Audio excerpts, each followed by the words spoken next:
Salam sejahtera Malaysia, denyut nadi suara rakyat bergema di channel ini. Jangan lupa tekan butang subscribe, like dan share. Malaysia kita punya, cintai Malaysiaku, kita jaga kita.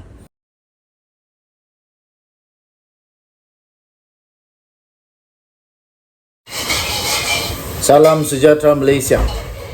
Antara isu yang paling panas di Malaysia sekarang ini, yang berlegar-legar di seluruh media sosial kah, di mulut manusia kah, di kedai kopi kah, kedai runcit kah, tepi jalan, atas kereta, dalam lori, di bawah lori, di atas lori, di tengah lori, di mana-mana sajalah, ialah tentang isu yang kononnya Tun Mahathir pernah bercadang untuk haramkan UMNO. Tapi akhirnya orang kuat Mahathir tampil memberikan penjelasan. Beliau berkata daripada malaysiagazette.com sebenarnya 17 Julai, Marzuki nafi Tun M bercadang haramkan UMNO. Wah, kenapa mau haramkan UMNO? Kalau UMNO tak ada apa-apa masalah, tiada melanggar undang-undang Malaysia, kenapa perlu haramkan? Bagus juga ada UMNO. Mana ada kesalahan UMNO sampai boleh diharamkan? Kecuali lah kalau mereka ada masalah, haramkan sajalah. Bekas Perdana Menteri Tun Dr. Mahathir Mohamad tidak pernah mengemukakan cadangan untuk mengharamkan UMNO.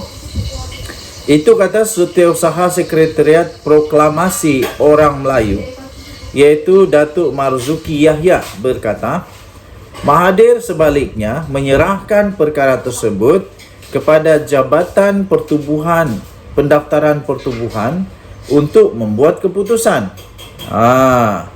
Katanya ada pandangan dan suara nak haramkan UMNO. Pendirian Mahathir sebagai Perdana Menteri waktu itu menyerahkan kepada ROS untuk selesaikan masalah itu. Tiada usaha atau cadangan daripada Mahathir untuk haramkan UMNO. Apa yang berlaku sebaliknya, Anwar sendiri atau daripada ahli parlimen atau pemimpin dalam PH yang menentang keputusan Mahathir menerima ahli parlimen daripada UMNO menyertai bersatu. Itu berlaku, kata Marzuki kepada Malaya Daily. Tegasnya, Mahathir ketika itu berusaha untuk meletakkan perbezaan politik di antara orang Melayu dan cuba untuk menyatukan etnik tersebut yang berpecah belah. Beliau mengulas dakwaan Perdana Menteri Datuk Seri Anwar Ibrahim bahawa Dr. Mahathir dan pengerusi Parti Pribumi Bersatu Malaysia Bersatu Tan Sri Muhyiddin Yassin berpakat untuk mengharamkan UMNO ketika mentadbir negara selepas pilihan raya umum ke-14. Marzuki berkata tuduhan yang dibuat oleh Anwar bersifat sembrono dan bermotifkan politik. Saya punya cadangan begini sajalah, Tuan Marzuki. Kalau Anwar ni sembrono dan bermotifkan politik, apa kata suruh Mahathir pergi saman Anwar? Barulah betul, supaya kita tahu benda ni betul atau tidak. Pergi saman Anwar. Cuba pergi saman. Barulah betulkah kita mau tahu, betulkah Muhyiddin dan Mahathir seperti yang dikatakan oleh Perdana Menteri Datuk Seri Anwar Ibrahim, yang dia kata berpakat untuk mengharamkan UMNO. Saya fikir ini satu benda yang boleh diambil tindakan. Tapi kalau betul lah, jadi Tuan Marzuki, Encik Marzuki, orang kuat Tun Mahathir, apa kata ambil tindakan kepada Anwar? Kalau berani. Kalau berani. Kalau memang dia sembrono dan bermotif politik. Masa waktu lepas PR14, usaha Mahathir adalah untuk tidak meletakkan perbezaan politik antara orang Melayu. Malah beliau cuba menyatukan orang Melayu tanpa mengira latar belakang politik waktu itu, katanya. Iya ke? Sedangkan Anwar merupakan Perdana Menteri yang tidak konsisten, terutama dalam membawa wadah perjuangan sebenar di bawah PH, katanya. Kini beliau menjadi sebagian daripada UMNO dan sebagian parti lain menubuhkan kerajaan. Saya rasa ini bertentangan dengan prinsip yang beliau sampaikan kepada rakyat, kata Marzuki. Anwar dalam satu program di Kedah baru-baru ini mendedahkan Mahathir dan Muhyiddin bertekad untuk mengharamkan UMNO. Bagaimanapun percubaan itu berjaya digagalkan oleh beliau dan pemimpin Pakatan Harapan lain, termasuk Lim Guan Eng dan Tun Datuk Seri Muhammad Sabu. UMNO ada sejarah sendiri. Sejarah perjuangan kebangsaan. Ini parti ibu bapa saya. Saya beza pendapat. Tapi haramkan itu bukan penyelesaian. Kita tak boleh padam sejarah. Alasan apa nak haramkan, kata Anwar.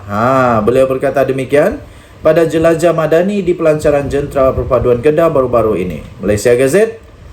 Okey, tuan-tuan dan puan yang dihormati sekalian, komen saya senang saja. Komen saya tentang perkara ini senang saja. Anwar, Datuk Seri Anwar Ibrahim sudah menyatakan kebenaran yang saya pasti kebenaran itu ada di sebalik kebenaran.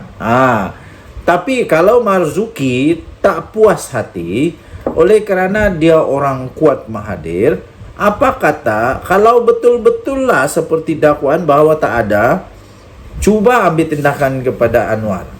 Kalau berani. Saya percaya Datuk Seri Anwar Ibrahim lebih bijak daripada mana-mana orang yang bercakap secara celupar. Dia lebih bijak daripada orang yang bakal akan didakwa di mahkamah kerana celupar. Anwar Ibrahim sebelum dia cakap, dia ada bukti. Masihkah kamu ingat ketika dia cakap tentang isu dana judi? Waktu itu cakap ini itu saya akan ambil tindakan. Lepas tu diam. Muhyiddin diam. Tiba-tiba ada seorang muncul memberikan maklumat kepada SPRM, data-data yang perlu, maklumat yang perlu, dokumen yang perlu kepada SPRM tentang dana judi haram. Nah, kali ini pun sama. Anwar Ibrahim tak akan cakap kalau tak ada bukti. Anwar Ibrahim tak akan sembrono. Mungkin iya memang segala tentang kempen itu adalah bersifat politik. Betul lah. Takkanlah Tuan Marzuki baru masuk politik kemarin. Ketika berkempen, apapun dicakap memang bersifat politik. Tapi Anwar Ibrahim tidak sembrono. Dia sudah ada bukti. Dia ada perkara yang dia boleh berikan sebagai bukti. Dia dedahkan. Takkanlah Perdana Menteri tak ada bukti, kan? Okey, jadi tuan-tuan dan puan yang dihormati sekalian, kita minum dulu. Minum sarapan pagi dulu. Hari ini hari Selasa. Sekarang di Sabah baru pukul 6 pagi. Masih gelap lagi. Tapi sudah mau terang. Kalau di Semenanjung masih gelap. Okey. Kita jumpa lagi. Bye-bye.